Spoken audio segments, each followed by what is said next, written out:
go back to the beginning where it all started. On 28th of July 1914, that was the very day World War One began. And 4 years later, 4 years, 3 months, and 2 weeks later, it ended on 11th November 1918 with a casualty of 20 million people.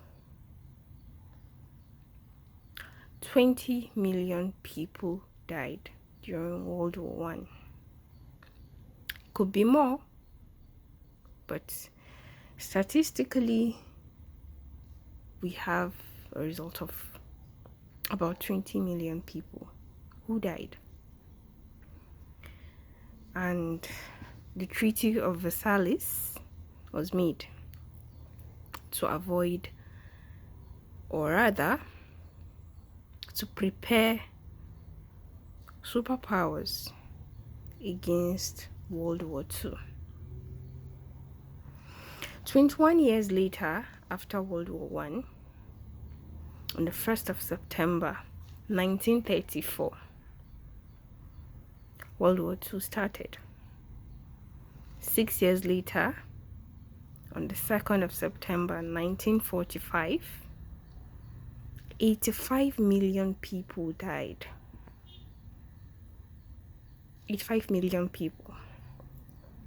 And let's not forget, Hiroshima and Nagasaki happened during World War II. A catastrophe that the world never believed could happen. Something unimaginable. Very, very unimaginable. Something that could have been prevented. Something that could have been avoided. Something that could have been settled if grown-up men decided that, okay, we would have a conversation on a table. But no. These grown-up people, these people who you are to protect you,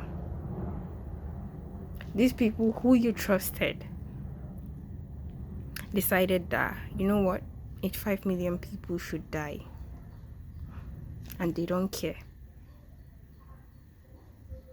Among these 85 million people who died during the World War II, somebody could have been the answer to cancer. Among these 85 million people who died, somebody would have been a successful cancer doctor or cancer researcher. Among these 85 million people who died during World War II, there might have been somebody who would have facilitated world peace. Among these 85 million people who died during World War II, there would have been somebody who would have been an advocate for world peace and order. Among these 85 million people would have been somebody who has accomplished something that the world has never seen. But guess what? You humans have no recollection of who these 85 million people were. What they suffered, the horrors in their eyes before they were killed. None. Some of them might have descendants who are still living, but they can't even talk about their ancestors because they didn't even know their ancestors. You still have people who are being born with deformities because of Hiroshima and Nagasaki. You still have land that cannot produce anything because of Hiroshima and Nagasaki. And you still have people in this era beating the drums of war.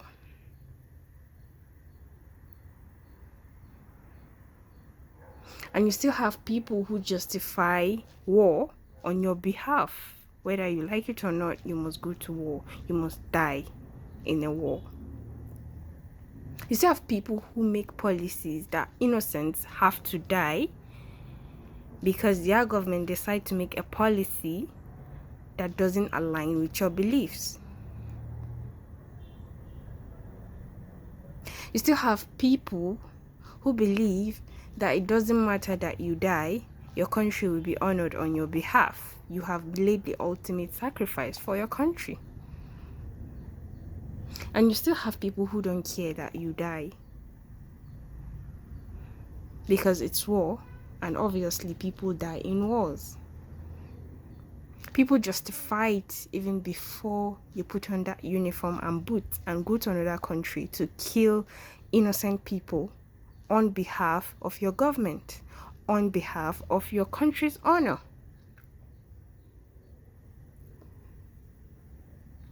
It has been justified by thousands of people that you're doing the right thing.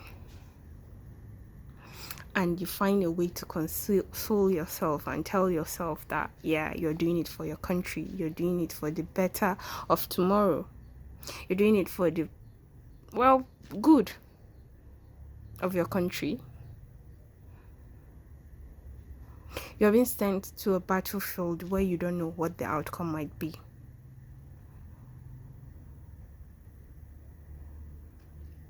Oftentimes, I wonder who will win the war, and when I look at what people always talk about on the media, it's always, it's a power struggle between Russia, America, China, all the superpowers that have nuclear weapons.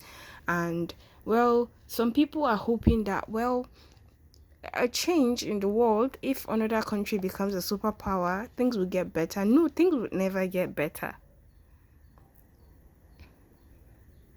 Do you know what power does to people? Do you know what power does to people who have unlimited power? Have you ever stopped to ask yourself, what's in for me if these people succeed? Their names are always mentioned in history books, and it will always be mentioned in history books. What about the millions that have to die for these people? What about the millions that have to lead their lives for these people? What about the millions of children that will have to grow up without their parents? What about the millions of parents that will grow old without their children to take care of them when they get old? What about the destruction that you cause to the world during war by polluting the environment, not having breathable air, contaminated water, and food crisis? What about that?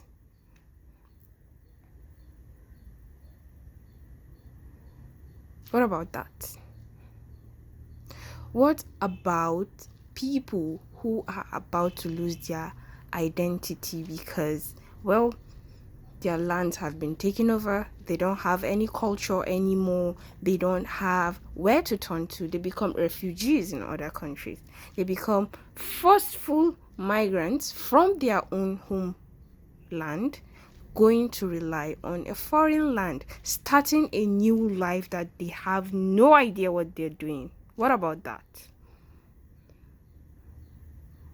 What about bringing back humanity? I know everybody will tell you, you look like me because we share the same skin color, or because we share the same DNA, or because we share the same political association, or because we believe in the same religious system, then that makes you my brother. What about humanity? What about humanity?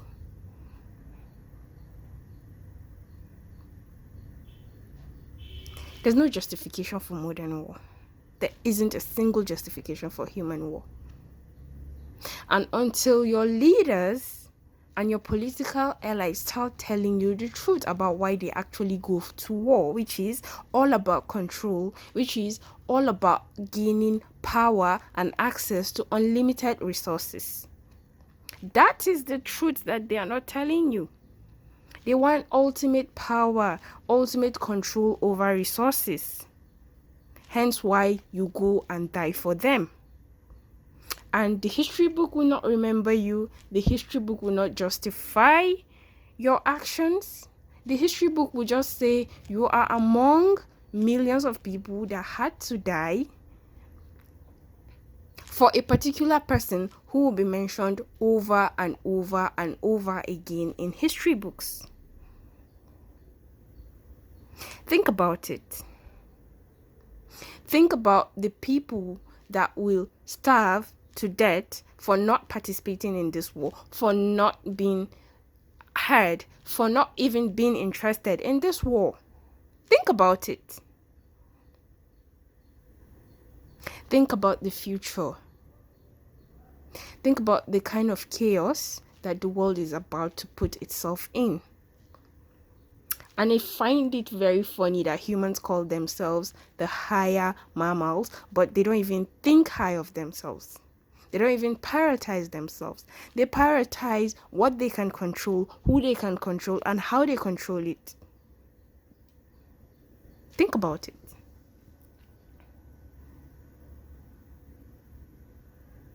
Think about it. I have been on this planet for more than 500 years, and I can tell you that you guys will be the end of yourselves. If you're not talking about nuclear, you're talking about AIs. But all that doesn't matter without humans. Humans will be the destruction of humans. It doesn't matter if they do it with AI or if they do it with nuclear. Or if they do it with the common weapons.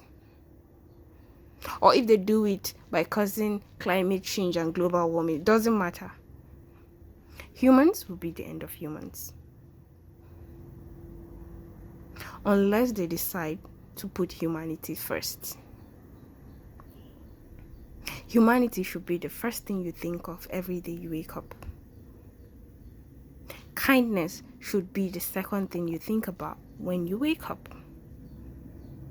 Honesty and integrity should be the third thing you humans think about when you wake up.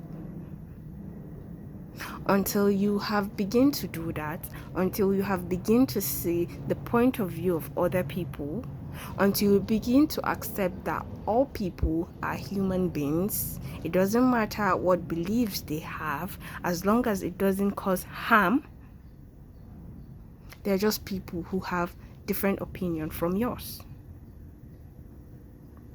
Think about that. Start thinking for yourself.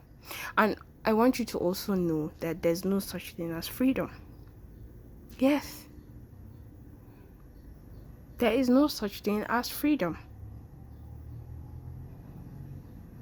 It's just something that you people tell yourself to make yourself feel a little bit of comfort and ease in your minds.